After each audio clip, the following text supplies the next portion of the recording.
Washington Commanders general manager Adam Peters turned in his first NFL draft class as a GM, and I've taken the time to grade his work this weekend. Overall, it's a solid project, but there are some low marks in this class. That's coming up next on today's episode of Locked On Commanders.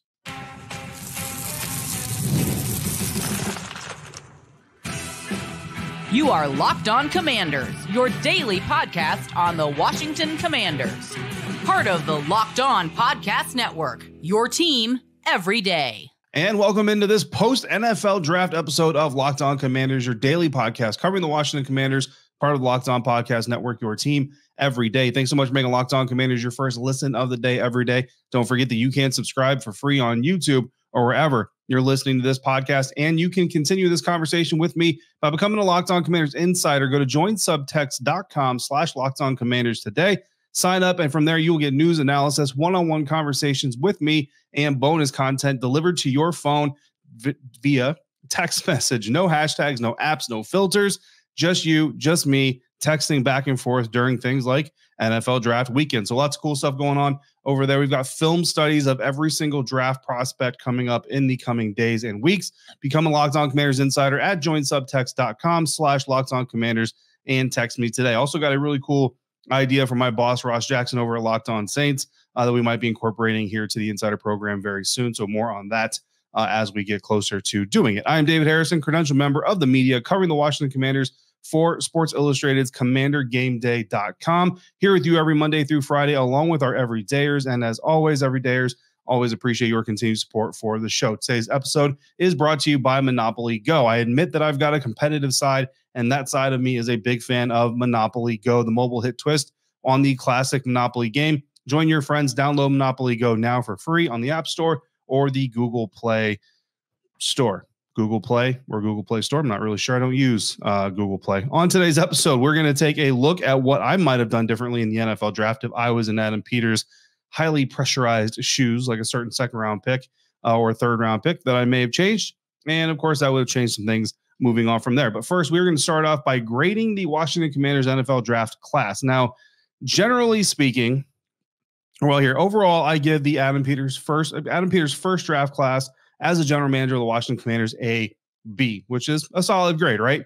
Generally, though, and insiders know this, and everydayers, some of you will know this as well from previous conversations, I'm not a big fan of grading things like drafts and free agent signings and stuff like that, because in my mind, a lot of times grades get taken as predictors of future success or failures. And I don't think that's really what grades should be used for. I think what grades are used for, should be used for, as basically ways for people like me to quantify whether or not I agree with what they did, right? And I think as long as we keep it within that scope, basically this is a way for me to put a figure on telling you how much I do agree or how much I disagree with what the Commanders did. It's not necessarily a predictor of failure or lack of success. And in fact, low grade doesn't even always mean that I think that player or that pick in this context is going to fail. And so when we look at the course of the 3 days at the NFL draft, Adam Peters, GM of the Washington Commanders, and his crew selected 9 players. In the process of doing that, they were part of one draft weekend trade and 2 trades that impacted their NFL draft scenarios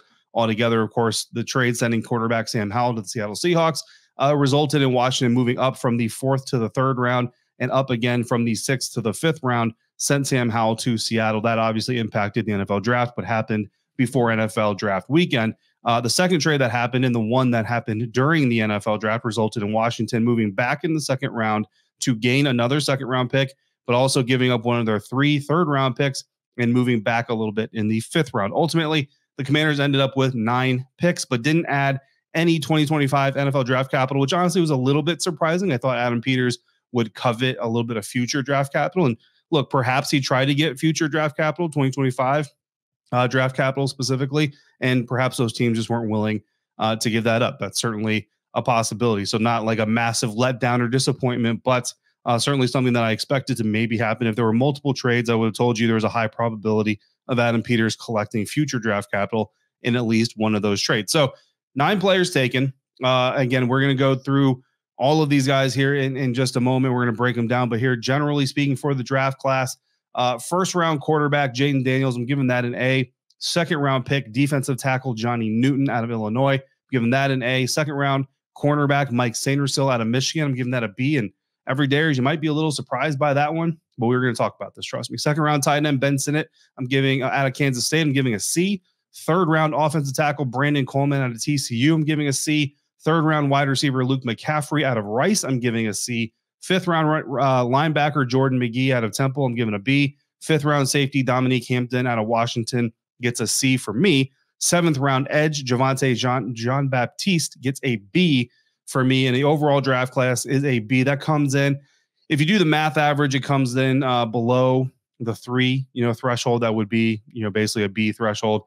Comes in as like a high C. I'm not doing pluses, I'm not doing minuses, but because I like some of the trades that they did, and I actually like a little bit of what they were targeting, I went ahead and bumped that up overall, the overall grade to a B. So the overall grade, not an average, just it's an overall grade. So let's look closer and start this thing with the quarterback. Let's start with the first pick, the number 2 overall pick in the NFL draft, Jayden Daniels.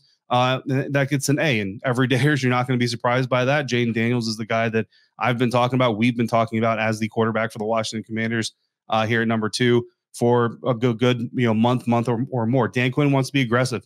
He wants to be explosive, and he wanted a game-changer quarterback. Cliff Kingsbury's history of quarterbacks that move as part of their weaponry is important. It's not just that he wants quarterbacks who are capable of moving when needed. No, he wants quarterbacks that move as part of the way they attack defenses. 90 explosive plays in 12 games at LSU last year. Dane Brugler mentioned that on our show. He mentioned that in the Beast, his yearly draft guide, which is over 300 pages of prospect information. That's nearly 8 explosives per game. Now, he's not going to do that in every NFL game, obviously, but most weeks last year, the Washington Commanders struggled to get even 5 or more explosives as a team, and that's including B-Rob screen, gains and all that stuff. So even if Jayden Daniels can account for 3 a game on average, 4 a game on average by himself with B-Rob and some of the other weapons and all that stuff, certainly potentially could help increase that number. He's a multi-sport athlete. His father was a cornerback, and he's a coach. Has had a quarterback coach since he was the age of 10. Again, thanks to Dane Brugler's The Beast. A lot of this information, Dane Brugler's The Beast, interviews with people, scouts, coaches, player personnel, NFL. It's a conglomerate of information here, guys. Coming out of high school, Jayden was nationally ranked 1 spot behind Bo Nix, 1 spot ahead of Sam Howell, had offers to over 20 schools, including Alabama, Ohio State, Georgia, and LSU. Ultimately chose Arizona State and was the first true freshman season opening starter in Arizona State Sun Devil history. Threw for nearly 3,000 yards as a true freshman in 2019, while throwing 17 touchdowns to just 2 interceptions. After the COVID year in 2021, he threw for 2,300 more yards, 10 touchdowns, 10 interceptions. So his interceptions climbed a little bit there, but his rushing ability started to really showcase itself. 700 yards rushing, over 700 yards rushing, and 6 rushing touchdowns. Then he transferred to LSU in 2022, threw for 2,900 yards his first year there, 17 touchdown passes to just 3 interceptions, ran for 885 yards and 11 rushing touchdowns.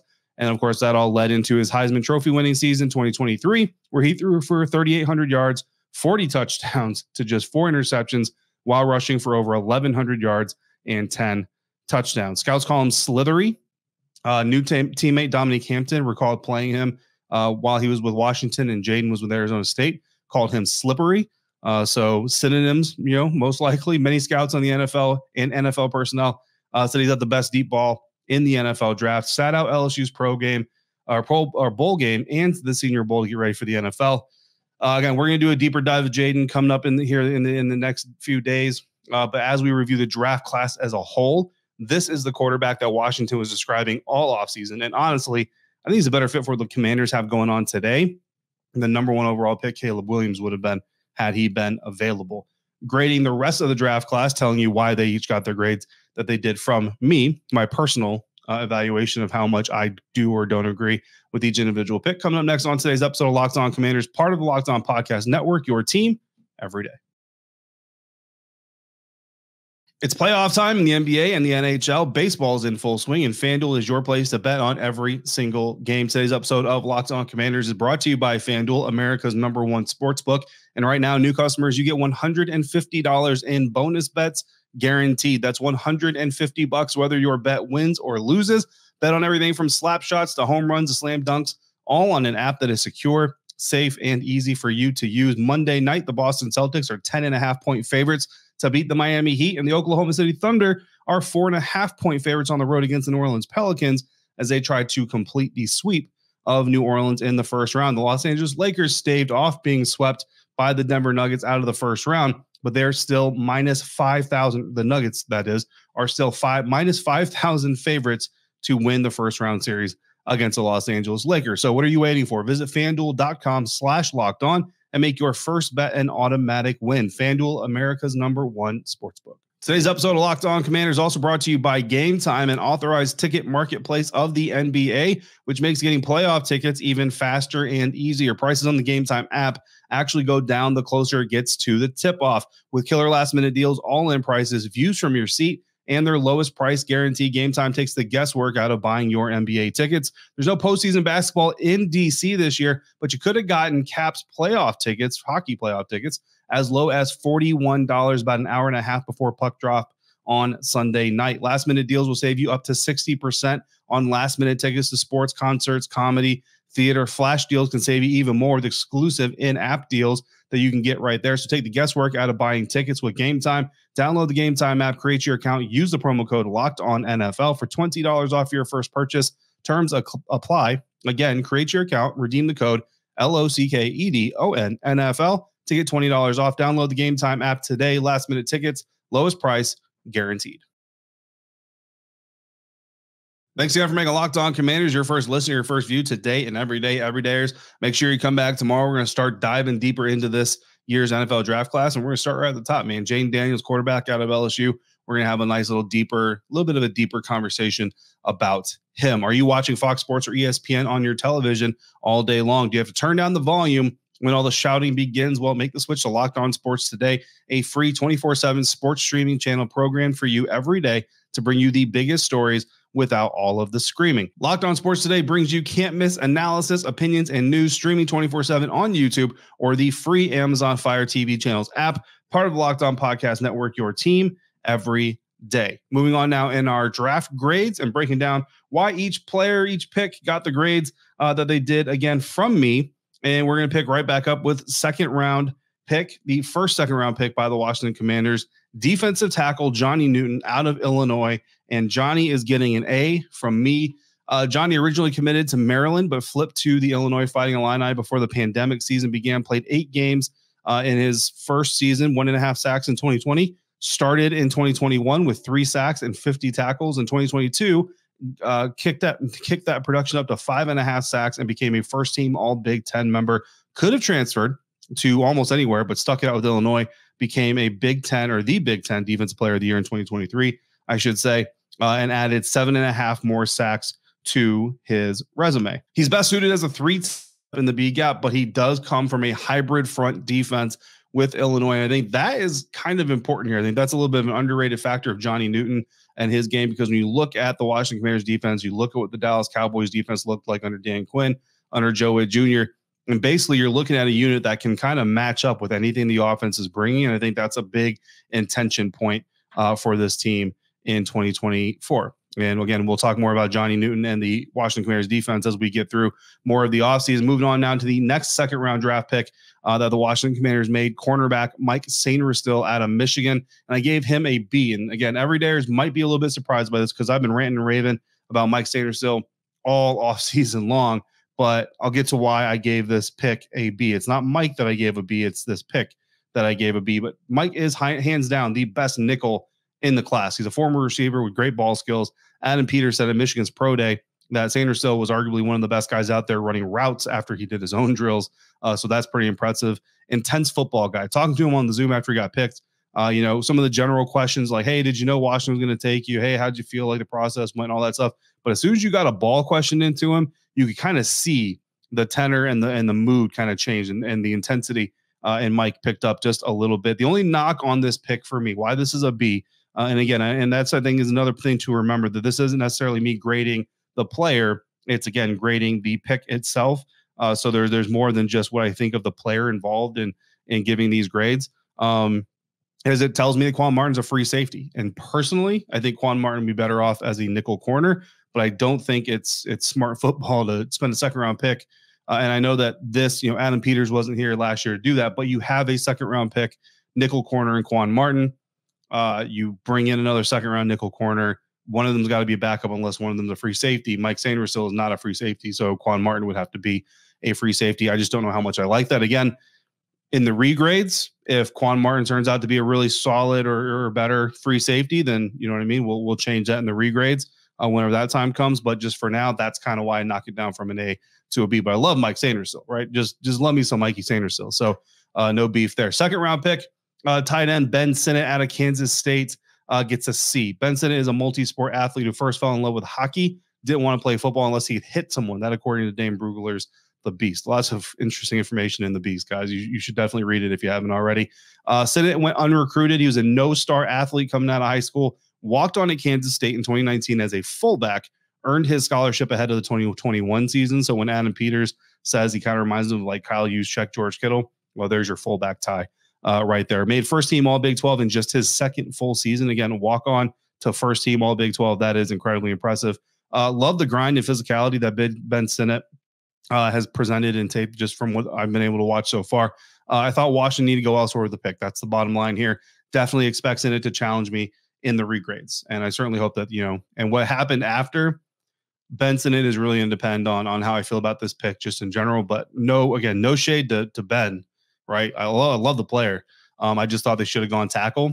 And in the third round, they did go tackle Brandon Coleman out of TCU, and that gets a C as well. Didn't start playing football until his junior year of high school. Started off as a quarterback in high school, moved to defensive line, and then ultimately to offensive line. Another no-star recruit going into college. Started off as an offensive tackle at Trinity Valley Community College in Athens, Texas.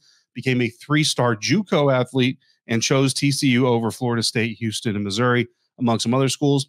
Dane Brugler says that Coleman chose TCU because he wanted to stay close to home. Well, he's a little bit further away from home now, headed to DC. Refrigerator build, big dude, big, stocky, wide build dude, projected by some, though, to be a guard. So the tackle you take is not only in that kind of third tier tackles. We'll talk about that here a little bit as well, but some people think he's actually a guard. Third round receiver, Luke McCaffrey out of Rice gets a C, 6'2", big slot. He's from my hometown area in Colorado, so I love that. But just 2 years of wide receiver experience. He's a former quarterback, which should make him smarter seeing the field. Started off in Nebraska, transferred to Louisville, left Louisville before ever playing a game. And from the sounds of it, almost kind of, I hate to call it arrogance, but maybe a little bit of an arrogance issue when he got to Louisville. Ended up at Rice, played 1 year as a quarterback at Rice before ultimately moving to wide receiver after that one season. Credit to him. It was his idea for him to move to receiver. So you like that at least. Fifth round pick, linebacker Jordan McGee out of Temple. I give a B. He earned a single digit at Temple, and that means Temple tough in that program. 2 years running, he wore a single digit. No quarterback wore a single digit in 2022, guys. So that single digit tradition in Temple is not something to play around with. It's not something like, like every team basically makes their starting quarterback a captain. So it's like, how much does it really mean? But the single digit stuff in Temple means something. Athletic linebacker, quickness and speed. Small for a linebacker, but he plays with great motor and toughness. Special teams role early on, could develop into a solid contributor, 2 or 3 years down the road. Fifth round safety, Dominique Hampton out of Washington, the Washington Huskies program. Give him that a C. Hampton himself, big, fast, and long, says he's better off close to the ball. That's what he told me when I asked him on the Zoom. I think he's kind of Jeremy Chin-ish, right? Which I feel like you just got a Jeremy Chin. Granted, it's a 1 year deal. Got Derek Forrest, you got Jeremy Reeves. Felt like it was just not a safety situation that the Commanders really needed to address in the draft in that fashion. Now, this type of safety. So that's why I give that a C. Seventh round edge, Javonte Jean-Baptiste gets a B from me. Played 5 years at Ohio State, 1 year at Notre Dame. In that 1 year, he started and led the team with 10.5 sacks, better with moves as a pass rusher than strength, but he's slow off the line. So speed moves are better than his power moves, but he's slow off the line. So a little bit of work needs to be done there. Looks the part, just has to learn the dance. That's basically the story on Javonte Jean-Baptiste. Javonte Jean-Baptiste out of Notre Dame. And so I like going there. I like the potential. I like the upside. I like the fact that this dude grinded for 5 years at Ohio State before basically he either had to go to the NFL draft last year or transfer. He took the opportunity to transfer, continued to grind out, and was certainly rewarded with it. So a big fan of that part there. And I like the late round edge to add depth to that group. So again, overall, the class gets a B. Not high marks across the board for me. What would I have done different? That's coming up next on today's episode of Locked On Commanders, part of Locked On Podcast Network, your team every day. And this episode of Locked On Commanders brought to you by Monopoly Go. We got to pause here to talk about Monopoly Go. I know what you're saying. we've already talked about that. Already talked about Monopoly Go last week, talked about it earlier in the show, but there's just so much good stuff going on in this game. In Monopoly Go, you can team up with friends for timed tournaments where you work together to build up each other's boards. The more you win together, the more awesome prizes you unlock, and there's so much to get. Unique stickers that you can trade with friends to complete albums for big prizes, cool new playing pieces to travel the boards with, hilarious emojis for taunting your friends when you smash their buildings or heist their vaults. Plus, Monopoly Go feels new and exciting every day with constantly changing tournaments and challenges. A ton include their own unique mini games like digging for treasure or a robot pachinko machine. That's pretty cool. And there's always new timed events that help you win big, like massive multipliers for everything you win or rent frenzies. There's always something fun to discover in Monopoly Go. So get off the bench and go download it now free on Google Play or the App Store. Game on. Wrapping up this episode of the Locked On Commanders podcast post-draft, talking about the draft class in general, the grades that I gave each pick, and a little bit of why I graded each pick. Again, not every pick is, the picks that didn't get A's and B's, not necessarily because of the dudes, but because of just what I thought the team needed to do a little bit differently. So what exactly do I think the team should have done differently? Well, in the first round, quarterback Jayden Daniels, LSU, no change there. We're going to stick there. Second round, defensive tackle Johnny Newton out of Illinois. Gave that an A. Now, with the offensive tackles that came off the board in day one, coming into day two, I really didn't think they would go offensive tackle with that first pick of the second round, even though that was kind of like the second biggest need, in my opinion, for this team. But I thought they might trade back, or when they came on the clock, I was looking squarely at a guy like cornerback Cooper DeJean out of Iowa, thinking that maybe they went there. They did not go there. Instead, they went D-tackle Johnny Newton. At first, I was a little bit scratching my head. Ben Standing of The Athletic and I actually had a conversation about this on his podcast, and the night of day one, after everything was done, we kind of just kind of hung around Ashburn. We're talking about this exact scenario of the team potentially drafting Johnny Newton. But the question was kind of just like, with Daron Payne, with John Allen, do you actually go and address that type of position? And again, when you look at the potential hybrid defense scenario that the Washington Commanders are building, that's where it kind of makes sense. But again, was not necessarily the top of the board of likelihood, I would say, but certainly a guy that a lot of people have first round grades on. So I'm not going to change that there, even though it's not something that I predicted would happen myself. Second round pick, cornerback Mike Sainristil out of Michigan. Again, the offensive tackle range was bad there. It was way too much of a reach, in my opinion, to go for a tackle there. So no change on Mike Sainristil. Second rounder, tight end Ben Sinnott out of Kansas State. Here is where I think Washington should have gone a different path. No offensive tackles. So when you look at the revisionist history, right, and that's the thing about doing this whole thing, is I've got revisionist history that Adam Peters obviously didn't have. So don't take any of this as a criticism of Adam Peters. He's got to play it in real time. I get to look back on it and say, here's how things could have happened perfectly, right? So that's exactly what we're doing here. Tight end Ben Sinnott, sent it out of Kansas State. Now, truth be told, when this pick came up, I was looking tackle, right?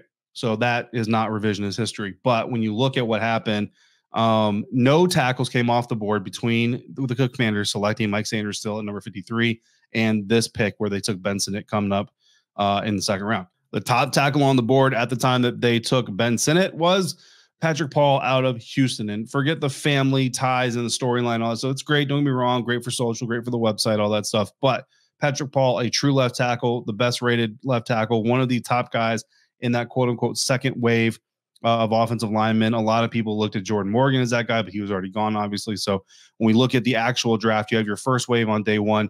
Patrick Paul, basically the best tackle left in that second wave of day two. And that's where I think they should have gone there instead of taking tight end Ben Sinnott. So that's where I would have gone Patrick Paul. Now, obviously, if I'm going Patrick Paul, the tackle in the second round, probably not going tackle again in the third round, where they took Brandon Coleman out of TCU. Now, between numbers 53 and number 67, Patrick Paul, Blake Fisher out of Notre Dame, Roger Rosengarten out of Washington, Kingsley Suamataia out of BYU, all tackles, all came off the board. So all those tackles went. Nobody's perfect, but here's where I think Adam Peters messed up. Missing out on the first wave of tackles, that was just the thing that kind of happened. I missed out on the first wave of tackles in the Locked On Podcast Network NFL mock drafts. Talked to you guys about it, tried to make a bunch of trades. None of them worked out. I missed out on the first wave of tackles. Basically, the same thing happened to Adam Peters. But missing on the second wave, that was a choice. By taking the tight end with that third pick of the second round, Adam Peters essentially doomed himself to miss out on the second wave of tackles by choice. Coleman is basically the start of the third wave of tackles. Only two teams between the Commanders pick where they took Benson out of Kansas State and this pick had tight end listed as top 4 needs between those picks. Houston was one of them, certainly. And they took Cade Stover in the 4th, so they may have taken Sinnott in the 3rd if he was still there. NFL.com listed tight end as the number 1 need for the New York Jets. They didn't draft a single one.